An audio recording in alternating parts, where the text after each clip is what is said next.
It's Tuesday. It's Tuesday.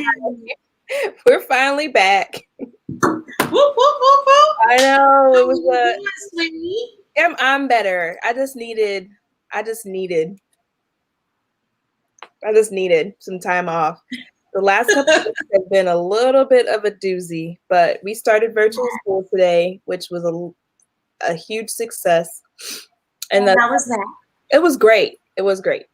I think that I took the last couple of weeks to do some like social media purging, where I deleted people, removed myself from certain groups, and just kind of like did a little bit of recalibrating for my energy because it was getting a little sad and negative on the Facebook. And I like last week, I just couldn't do it. It's a bit overwhelming, right? A lot overwhelming. I'm not even going to minimize that. So anyways, how are you doing? You know what? I have a big giant smile on my face. I know. It's been a crazy week. Yes, I can say that. But today has been very, I had an anxious day, but I'm smiling because I'm alive and I'm well. I don't have COVID. You know, I get to talk to you, all my friends, and my family. So I'm feeling very grateful.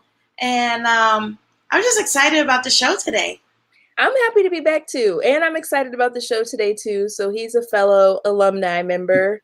Though we never got put in a group together during our James Beard boot camp time, which that was kind of interesting, doing a whole like virtual boot camp. And it feels weird. Like this is my first Monday.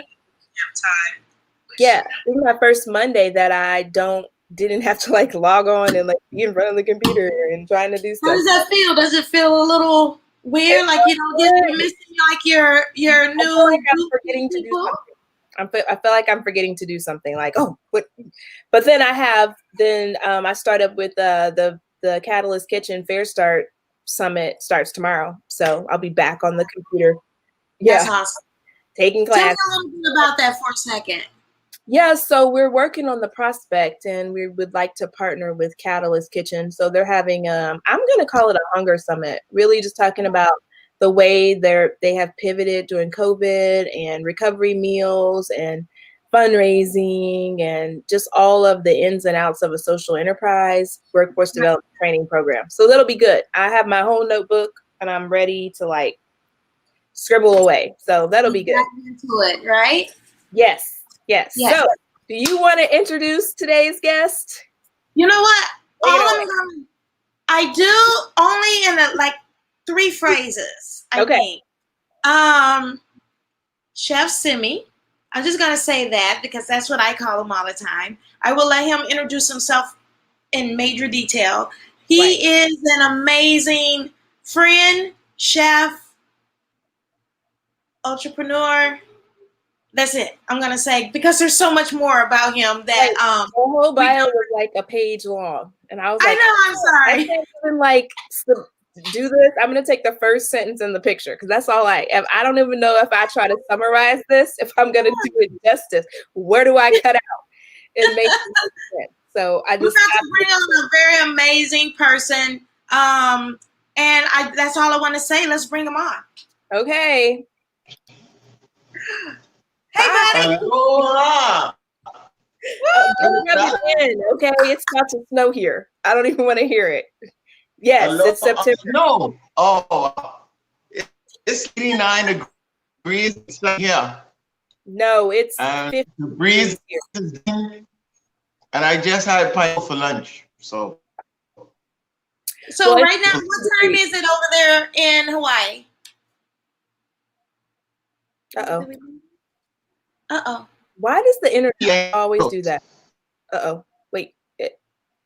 Uh-oh. Are we okay? Okay, there you are. You're back. There we are. We got you back. So what time is it over there? 1 p.m. 1 p.m. Wow, it is 7 p.m. here. 6. Yeah, we're 6 hours behind you on the East Coast. Right. Yeah. So it's 6 here. And it's 50 degrees. And I'm going to have to go get my coat out and my sneakers to go to the grocery store when we're done here because it's that cold. Nice. Yeah. There's no such thing as jackets in Hawaii. Chef, please introduce yourself, and we're just going to let you talk for a little bit. Tell us who you are. Oh, man. What you do. Why do you? You know, I heard Shanita talking about my bio, and that was the short version. That's the condensed version. When people ask me to give a little short version, that's the version right there. So, you know, I've been at it, and I've been very fortunate. And so over the last several years, I've been really, really trying to, you know, do what I can do for the Caribbean and the Bahamian diaspora, and, you know, just connecting people, island folks. Living in Hawaii has given me an even deeper appreciation of being on and knowing that almost every place that I go, there's such a connection. The root, the cultural aspect of culinary is so intense, especially on the islands. And so that's what I've been all about. And so, yeah, that's me in a nutshell. I didn't. No, it's not. No, it's not. Talk, like, break it down. You got it down to one sentence. I really have a whole page. There's more. So, okay, I didn't want to ask all the crazy cuckoo questions because I kind of know who you are. But, Chef, where do you come from? How long have you been in the business of culinary? And why are you in this business? You know, I'm from Nassau. My roots are strong in Bahamian. My grandmother was first. My dad is from the Bahamas, and my other grandmother is from the Bahamas. So I've been cooking very long. My grandmothers were chefs since 4. When I was 7, and my grandma, it was $14 because I thought we got a little delay there. Hold on. You're getting a weird signal. Uh-oh. Is it me? Because I can. He's really fine. Look fine, and I can fine. It's you. All right, you're back now. You said go back to $14. Okay. $14, and my first paycheck with my grandmother, who owned a restaurant. She was the first person in her area to open up a business. So literally you would drive into the middle of nowhere to go to my grandmother's restaurant. And now that corner is one of the most busy and most populated areas in all of the Bahamas. So she was always a pioneer. She was always a visionary. She was always looking towards the future. Even the fact that she actually FedExed some of her items to the Queen in London for an event that they had at Buckingham Palace. Oh, wow. That's awesome. So my grandmother was doing Grubhub from way back then. Right. That's amazing. So she was that kind of person. And she, I would always remember that it always took us about 2 hours for her to leave the shop. Because when somebody pulled up, we had to open it back up again and go inside and get them stuff. And she was always that kind of person, not behind the business side of it, but behind the service, the community of it. Yeah. And so she was big on that. And then my other grandmother was a chef at one of the most popular hotels in the Bahamas.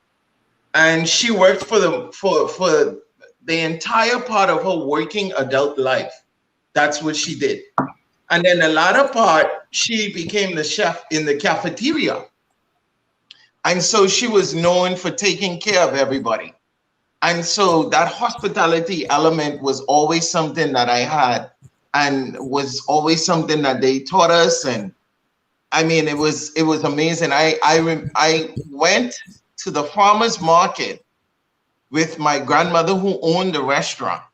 From like the age of 5 and 6, we were going to markets. And so that was, that was normal. And so now that market is actually a power plant is where that market used to be. That's crazy. Wow. Yeah. So to see that and to see the evolution and now to see everybody trying to go back to that is kind of ironic because again, we had that time when that's all we knew. Then we stepped away from it and now we're all trying to go back to it because, the phrase farm to table, for some of us, that was normal grocery stocking. Yeah, completely. So I didn't get to the 2 times I went to the Bahamas. Somebody had me working. So we're not having that conversation tonight. I saw the beach on the way from the hotel to the chocolate shop. I fed you on the way from the chocolate shop back to the hotel. The second time though, we did stop, and unbeknownst to her, at the side little street thing and got a drink before I got there. And I did touch some sand. Sky juice, man. I did touch some sand. And when I got back to the States, people were like, how do you go to the Bahamas and catch a cold? I was like, because I've been in the cold room for 4 days. Right. That's funny, because most people believe when chefs go to do events and to go and hook up with other chefs that we're seeing all these places and this and that. No. I was in New York during Caribbean Fashion Week. We did 9 events in 7 days. We stayed on Madison right there in the middle of the square at Marriott. And I can't tell you what the north or the south or the east or the west of that area looks like. I can't. All I can tell you is going in the car, going in the kitchen, going to an event, going back in the kitchen and going back home. But that's our life, and we miss out on a lot of opportunities. So hopefully when we bring you back to the Bahamas to do one of these events, we got to make sure that we have a day just for the chefs to do nothing.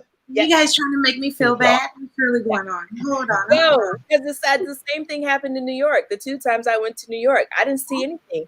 My daughter, she rode a subway and she went to Central Park and she did all this really great stuff. Besides, I've never seen none of that stuff. Yeah, besides going to the deli because it was down the street from my cousin's house and I needed to eat, I literally saw nothing. Those are the workcations. You just go there. People are like, oh, you're going to have such a good time. I'm like, no, I'm not. I'm not. I'm going to work. You are having a great time, but then at the same time, you're having a good time in the kitchen and doing what you love to do. Yeah. Well, what would I give for a workcation right now? Exactly. Yeah. Exactly. Yeah. So it's been very interesting for me. Pretty interesting. Awesome. And Hawaii has been pretty interesting as well. And tell us tell us a little bit about Hawaii and what you're doing there, what you were doing before COVID, doing in Hawaii. Well, as the main chef for the larger part of the operation of the Four Seasons, we took care of 5 outlets from my kitchen.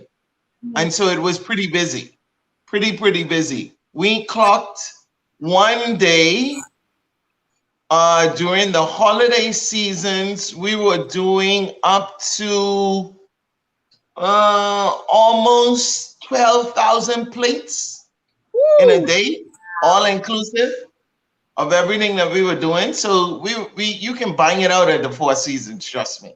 Right. And so what I appreciate about being in Hawaii is to be able to demystify the things that you believe, like we believe and people believe about the Bahamas. It's the same thing of believing things about exotic locations like Hawaii and places like that. And, like the fact that if you tell an Hawaiian to make an Hawaiian pizza, they'll walk out on you or cry. because they're not going to make it. Right. But I, like everybody else, was like, why? Well, it's not Hawaiian at all. Nobody here puts pineapple on a pizza. Just let's make sure that we understand that 110%. It is the worst thing you could tell an Hawaiian cook is to make an Hawaiian pizza. Ham, pineapple on a pizza? Never. And I'm not trying to be culturally inappropriate. I just like salty and sweet. I also eat Oreos and barbecue potato chips at the same time. Yeah. Yeah, but then it's almost like somebody telling you to do one of your traditional dishes in a way that would be a mockery almost to what you know. You know what I mean? It's like a poke bowl with fruit in it. Right. No. Boxed macaroni and cheese is what it is. Yeah. So, you know, I did all that stuff. I was the one that would, you know, I would be in the Bahamas doing a themed Hawaiian night, and I would do Hawaiian pizza. I would do poke bowls all the wrong way.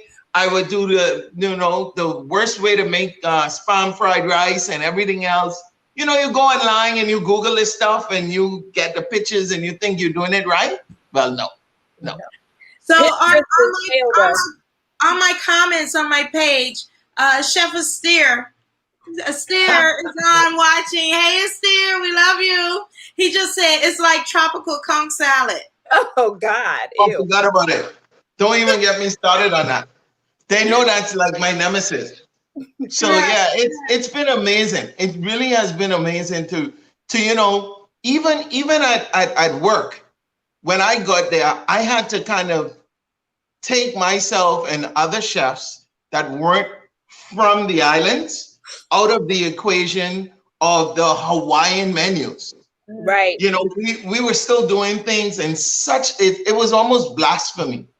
Oh, yeah. The way that we were doing things. And, you know, as chefs, no matter where we go, we always have this chef style that we want to, you know, put our stamp on it, make it our own and this stuff like that. But sometimes that can be very offensive to the people in their own areas that we're trying to make this cuisine that doesn't make sense. Right. So with my experience from the Bahamas and bringing that to Hawaii, I know how to take a step back and to get the right people involved.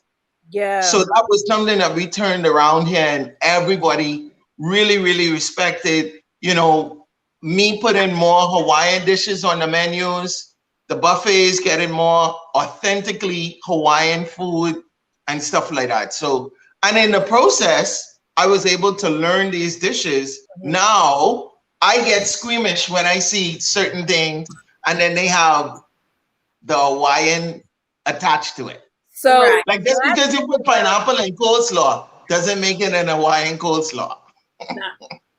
Last thing I want to ask about is Spam really as much of a thing there, or is that just like a food folklore? Spam is absolutely 110% very, very Hawaiian. Okay. It is. But how you use it, why you use it is very particular. So no spam on my pizza with pineapple? There you go. There you go. No, okay, that's a no. That's a no. All right. Okay. No.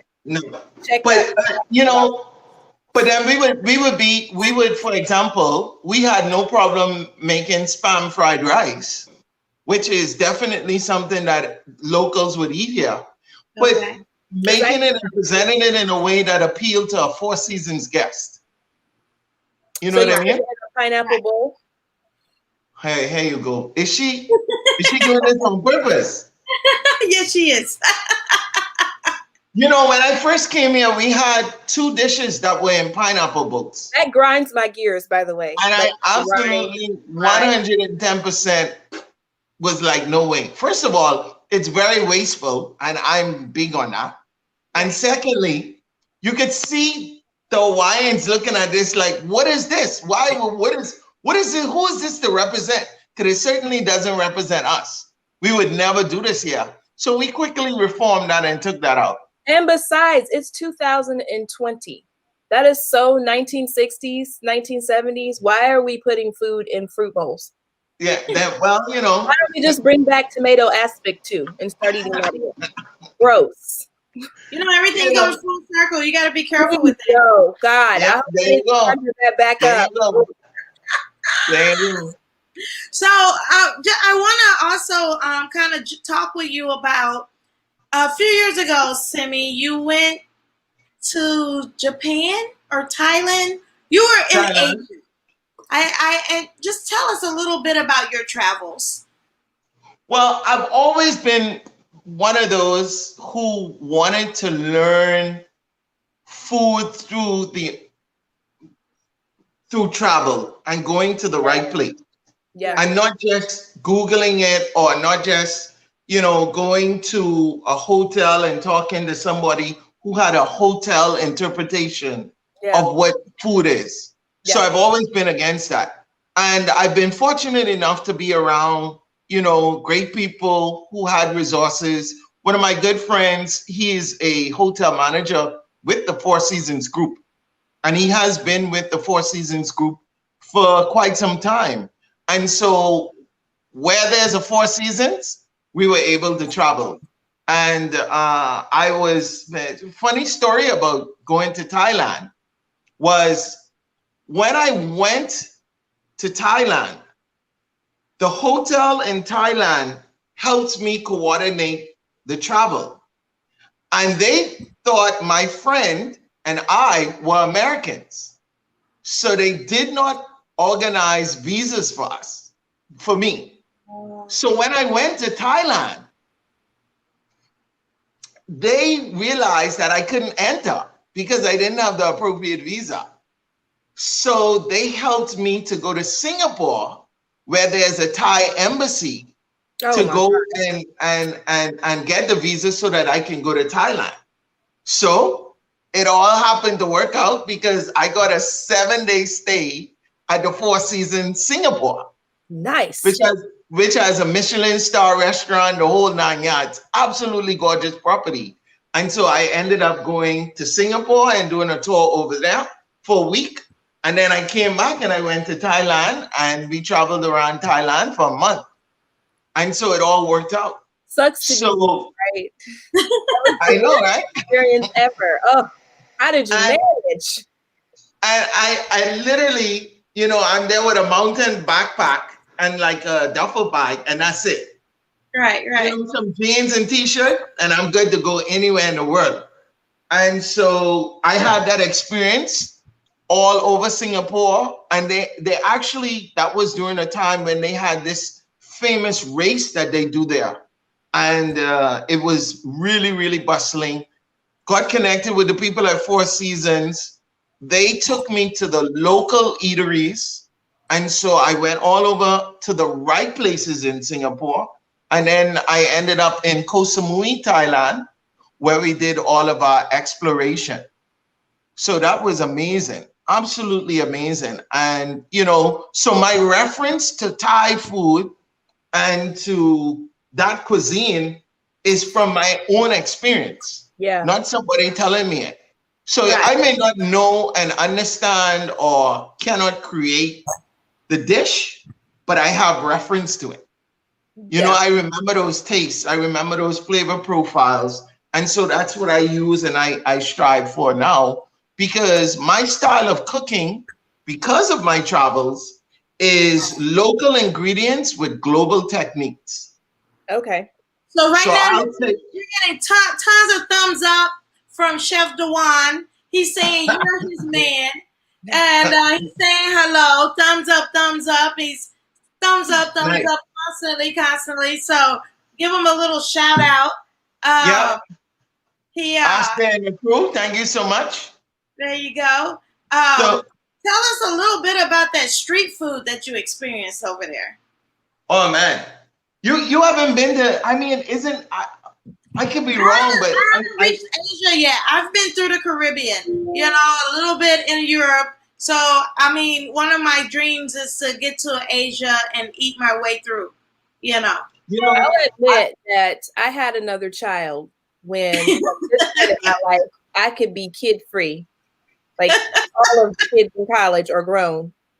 But for whatever reason, I now have a 6-year-old, which has put a slight damper on travel. Although she has very expensive taste, she is taking a trip to Paris for her 16th birthday. Yes, that's 10 years from now. Nice. On her mind. Nice. But yeah, so I've been stateside traveling because I do have to bring my sidekick with me. But hopefully, post-COVID, me and her are going to get out of the country and travel. Well, that's awesome. Well, my before we go to Erica's question, my next journey is to do what I've been doing around the world in the Bahamas. So I have a plan to go to the 10 major islands and cities of the Bahamas.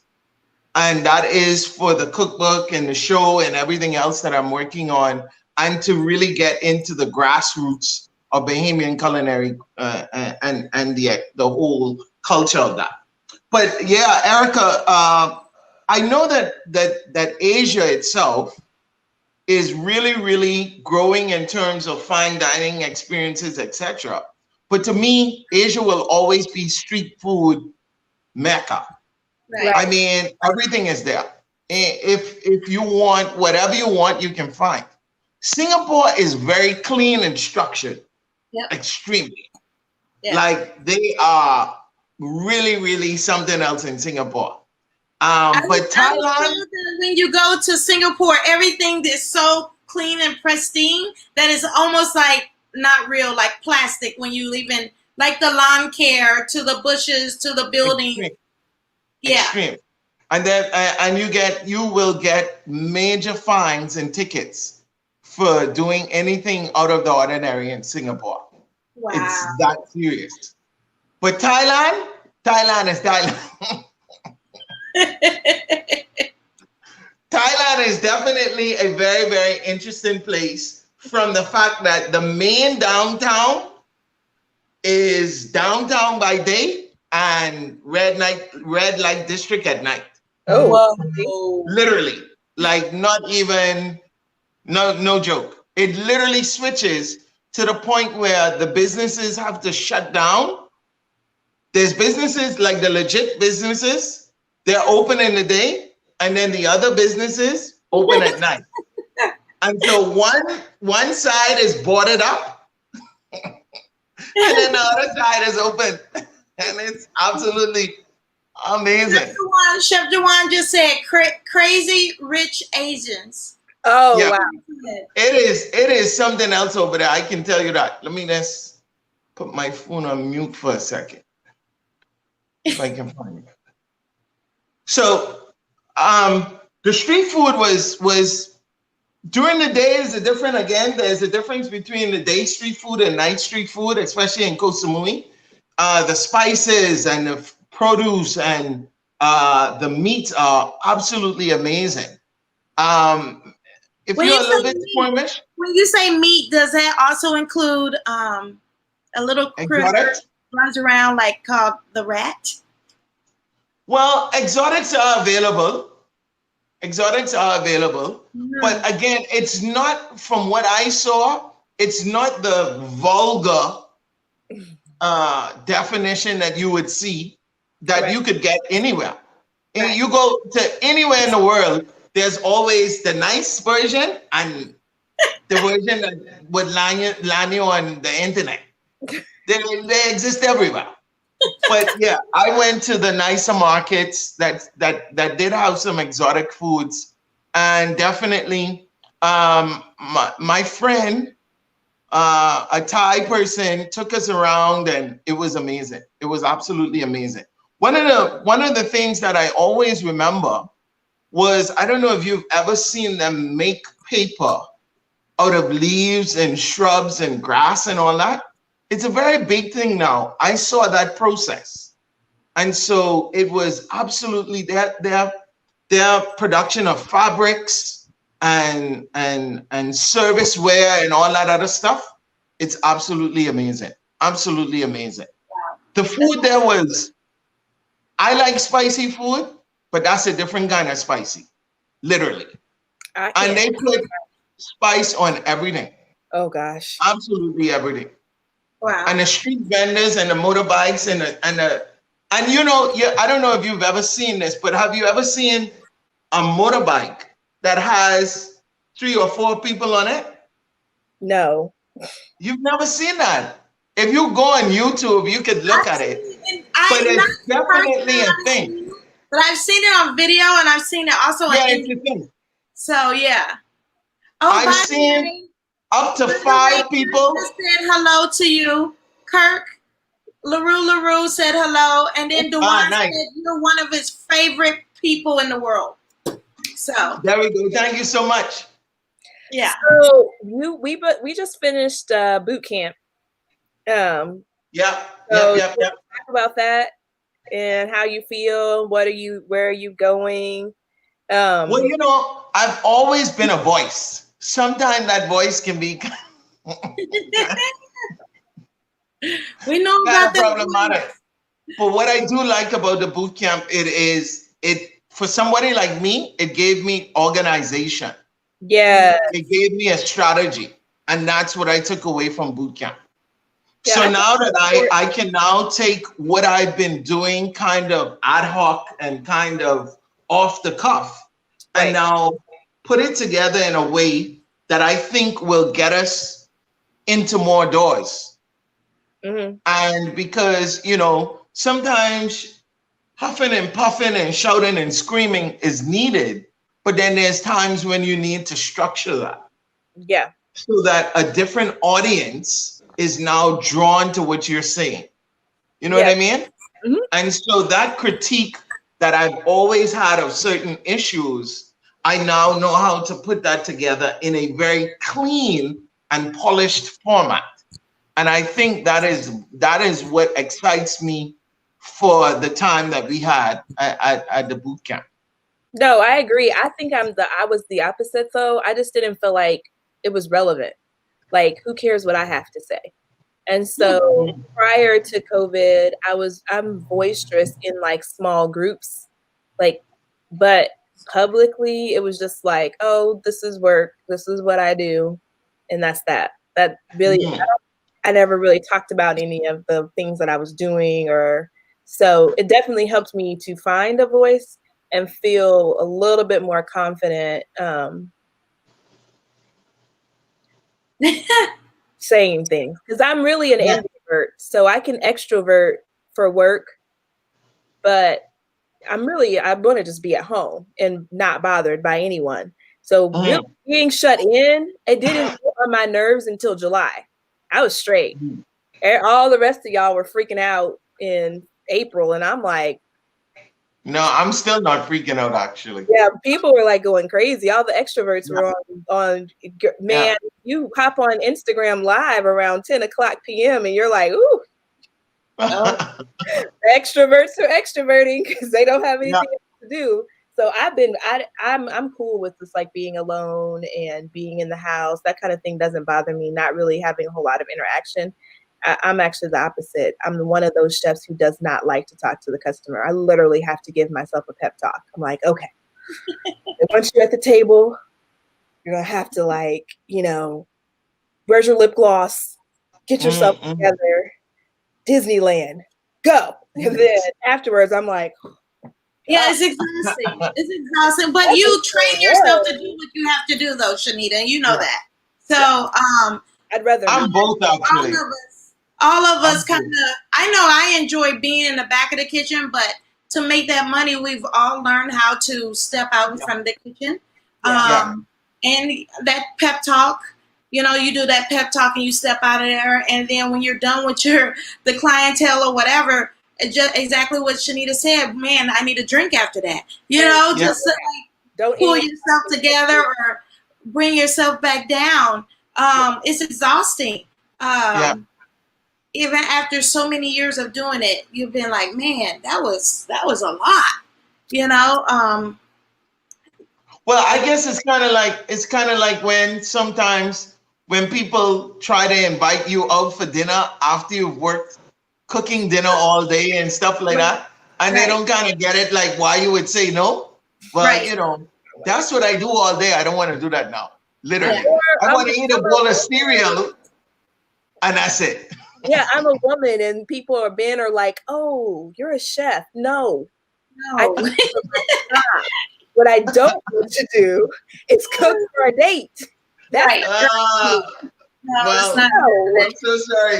I'm not making nothing. I'll make you a grilled cheese if I feel like it. A salad. No. You know what has been very good to me is Uber Eats. Because I mean, I haven't had that lucky moment of, I'm sorry, to me it's kind of like a lucky moment to be locked in, to be shut down. I've been working through the entire COVID. And then still go into the kitchen and still bake and for other establishments and keep on going. It's still a 14-hour day. It's not as strenuous as before having a brick and mortar, but now doing coffee is essential and still baking for coffee shops is exhausting. So I usually do like a Uber Eats. It meets me at the door and I keep on going to finish off my day. I have used it for research and development. So that has been good. Because if I'm cooking something at home, now I'm just like experimenting and messing around with things and figuring things out. But, you know, in my personal life, I don't want to cook for you. Never. Right. But I like your videos with Little Mama. Your videos are really nice. And then with Simi, you've used your time very wisely from Instagram to marketing yourself and being locked in. Tell us, you had mentioned something about a book. Tell us a little bit. I look at it kind of different, I guess. In these situations, you know, it's not to say or to be an advocate for not being busy or being busy or you have to or you don't have to. It's just knowing and understanding yourself. Yeah. So for me, very early on, I made the decision to thrive and not just survive. Right. That was my pep talk. And also it was giving myself the opportunity to have a down week or a down 2 weeks, but to know and understand that I couldn't stay in those places for an extended period of time. So I just carried on what I was always doing. And so that meant a lot of writing, a lot of menu ideas, a lot of concepts, a lot of getting involved in events and Zooms and everything else, just to know that I would not be different from who I am normally. And because I am a homebody, I would be the person who would rush home from work all day because I had some new ideas that I needed to jot down and still stay up until 4 a.m. doing my work that I just came from their work doing. And so having that purpose and having those goals kinds of, it enables you to stay above water. And acknowledging what you said earlier is acknowledging yourself. Like I had to be honest with myself. In the very beginning of this, I was tired. I was working 17 or 18 hours a day, still having a little person at home and ripping and running and going and doing and da-da-da-da-da-da. So I did allow myself that time in the very beginning to like lounge and like rest. And then it was like something strange. Like after I got all that physical rest and all of a sudden my creativity, because I had been feeling super frustrated about work. All of a sudden that creativity, like after the rest, it clicked back on. And so then now I'm back and I'm feeling there should have been vacation for everybody. Somewhere during this whole 5 months, almost 6 months, the people that needed rest should have taken it, or you deserve to take it. And then now beyond that, what it is that energizes you normally, that's what you tap into. And so that's what I've been doing. Anybody who calls me and needs help or needs assistance or needs some sort of coaching or whatever, hey, call me. I'm not that busy where I can't do it. I've been, like I said, I'm jotting down and I've been started to write the run of show for 2 cooking series that we're putting together, finishing up all the behind the scenes stuff for my cookbook, finishing up some concepts that I'm working on.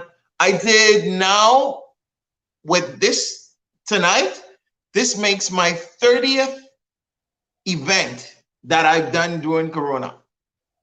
And so whether it was me hosting, me participating, me being a part, it just was a continuation of what I was doing all along. For some people, everything that we've done before COVID was getting us ready for COVID.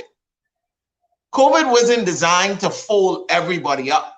Yeah. Some people we understand and we acknowledge that. But some people, this is your time to literally come out of this time with tons of new recipe ideas, menu ideas, the whole 9 yards. And I've been pretty fortunate because even when we were in James' bed, I had literally my laptop, my phone, and 2 diaries scribbling at the same time. All day, every day. I wake up in the middle of the night and start writing.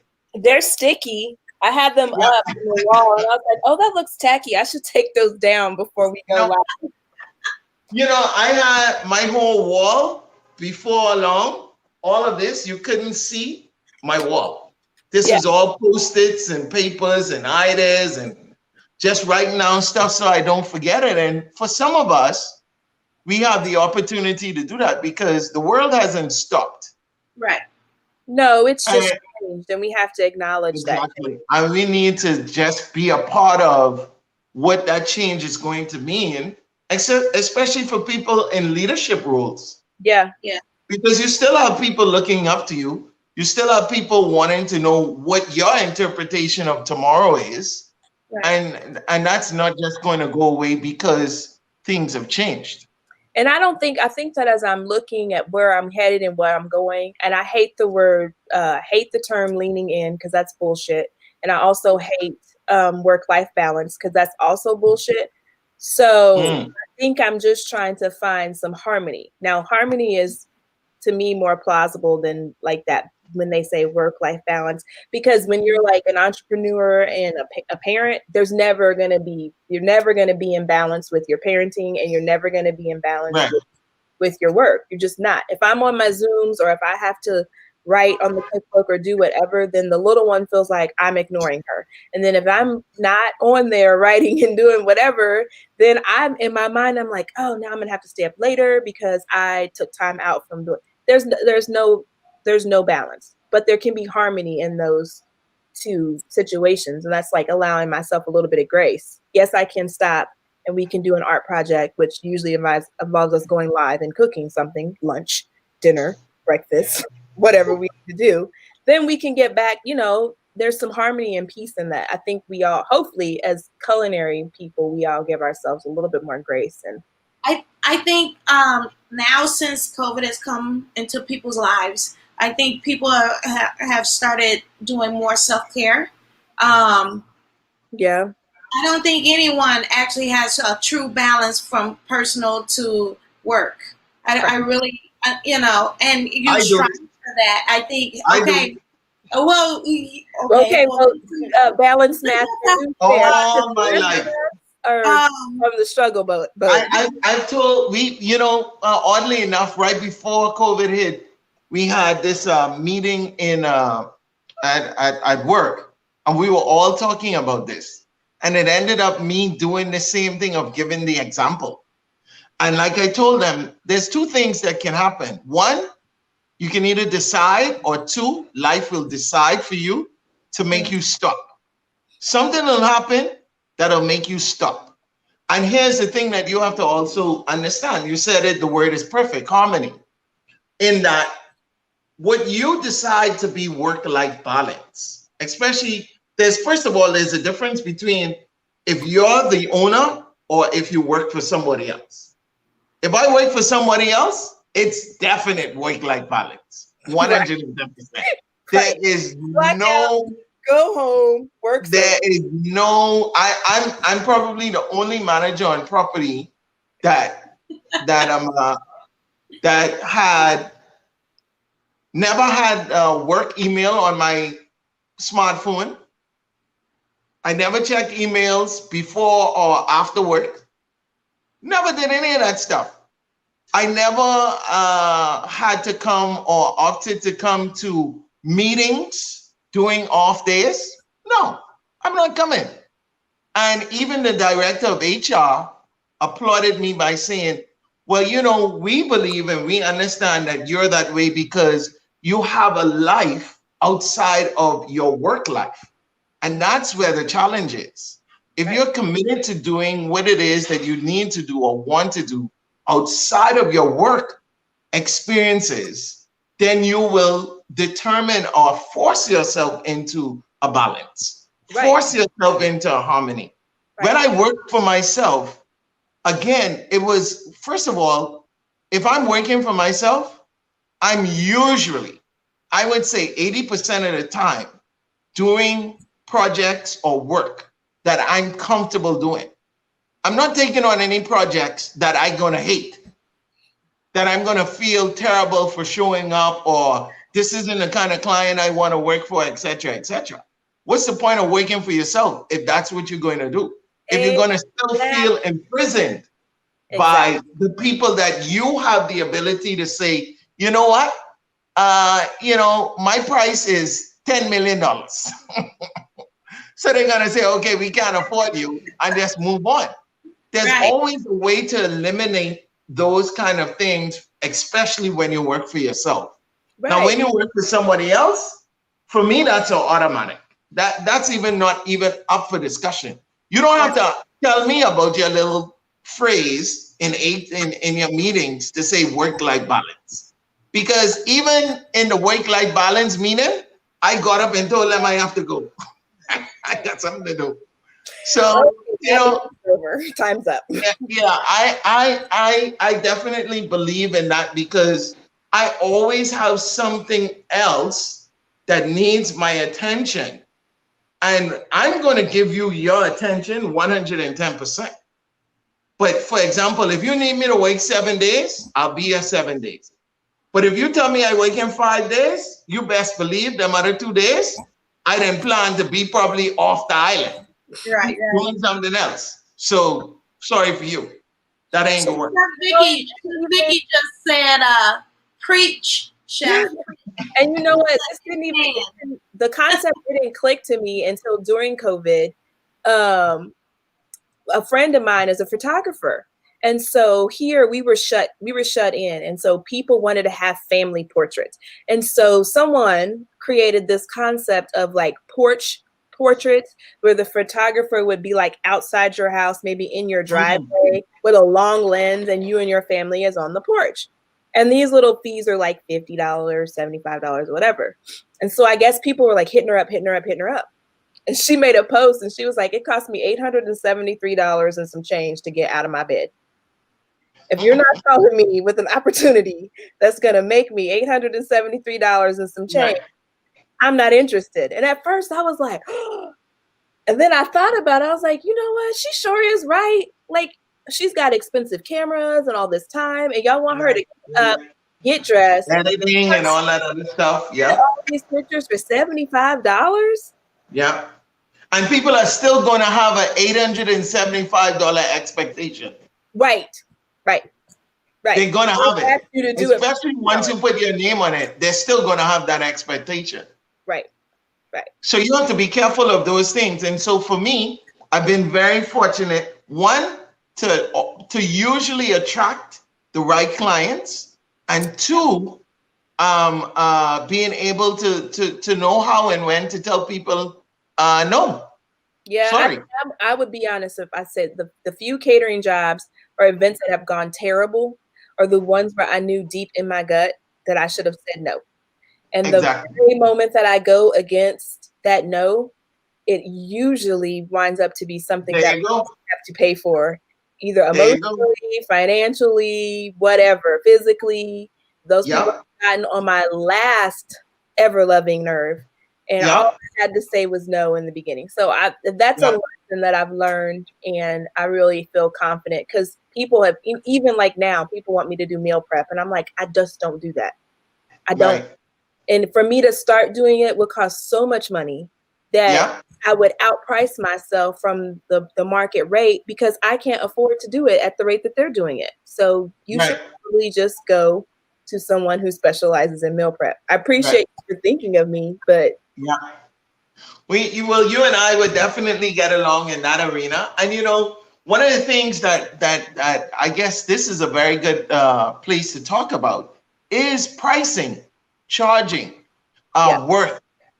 Because again, a lot of people, our colleagues in the industry and clients, it's kind of misguided. For example, let's say in the Bahamas, I asked one of my colleagues the other day, who do you think should be the most expensive chef in the Bahamas? And we started to talk about it and kind of put it together and think about it. But how do you get to some of these prices?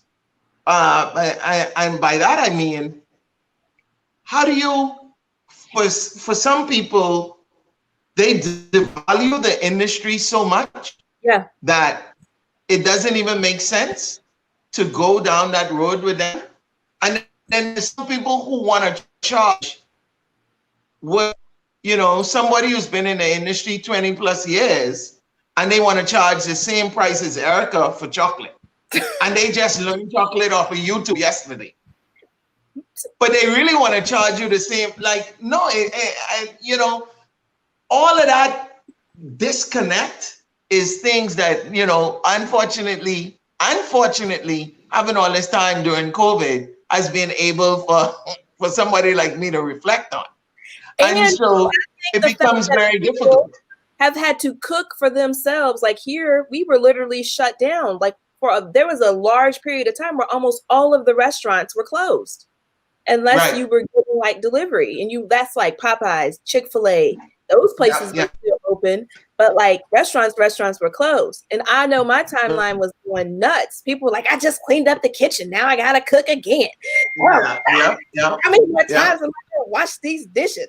I've made, you know, they run down the list of the 7 things they know how to make. They're like, what else can I cook? I'm like, so see, it's not that easy, is it, y'all? Y'all have to cook for 2.5 months, and you thought you were gonna die. Yeah. But then you come to me for your bridal shower talking about you got $7 a person. Well, you know, I can't tell you. First of all, I'm not a wedding chef. I'm not doing weddings. I'm not. I don't have that sort of ability to deal with bridesmaids and stuff. So I'm more like the bridal reception, the rehearsal dinner kind of chef. Yes. Yeah. Give me that. But those bride stuff, no. Yeah. And then for me, it seems to be that the food and beverage aspect of weddings is always the last part for the budget. Whatever is left after you've got extravagant, you know, all the flowers over the whole cathedral. Now you want to do $19.99 per person per plate, and more costs, like what you saw on Top Chef. Yeah, right. You know, I want to dress you off on a Hollywood style red carpet, and then we're lasagna because that's all you had left to feed people. So thank you. I once told a bride, she said, Chef, you know, I know you're doing a lot of stuff and I've been following you, etc., etc. I was like, oh, thank you so much for your support. She said, I'm calling around to see where I can find the best prices. So I said, wow, that's amazing. I said, so listen, what to do is, whatever your most expensive quote is, multiply that by 4, and that's my price. I said, because I know for sure I can be the most expensive one. So your little, you know, meatball and chicken wing idea, for me to come there and put on such an extravagant feast for you, and you only want to pay $20? No, that I ain't that one. And so, you know, again, and it's not being cocky. It's not being you know your worth. You know your worth. Exactly. It's knowing your worth. And I value my time more now that price than I did before. Huh? I value my time more now than I did before. Yeah, exactly. And then, you know, for sure. And then the question now becomes, what is going to happen post-COVID? What are we going to take away from this? Right. Are we all just going to run back into working 18-hour days for companies? Or are we going to value now making sure and setting those boundaries for our employers if we're going to work for people? Are we going to set those boundaries for ourselves? Because, you know, ain't nobody really get skinny during COVID. No. So ain't nobody starving really and truly. So everybody realized that they were able to cope and survive. So for me, there's no reason for us to just revert back to what we were doing before and make that normal again. Right. And so I'm definitely, my take on it is, no, I'm not doing 17-hour days anymore. Not even for myself. It's not necessary. I understand, you know, we're all like dealing with this COVID thing. We only have a few more minutes before we wrap it up. I want to kind of give you a congratulations on the last event that you did last year in Nassau, Bahamas. Could you talk about that for a couple of minutes? And then I know Shanita has her final question. We already did the final question. That was it. That was it? Okay. So all right. So, the event. So please tell us in 2019, we launched what was known as Ignite the Island, which was my way of sort of getting the persons involved in sort of the Middle Passage and the diaspora, coming from Ghana all the way through the Caribbean, up the East Coast, etc., and getting chefs that represented that journey and having them come to the Bahamas and cook with that in mind. It was very challenging. It's extremely expensive, but it was definitely worth it. It was worth it to get over that first time doing something. Yes. So now you kind of have the reference, you know what you can improve, what you need to do, how you need to do it, etc. And so that first class, it was pretty good.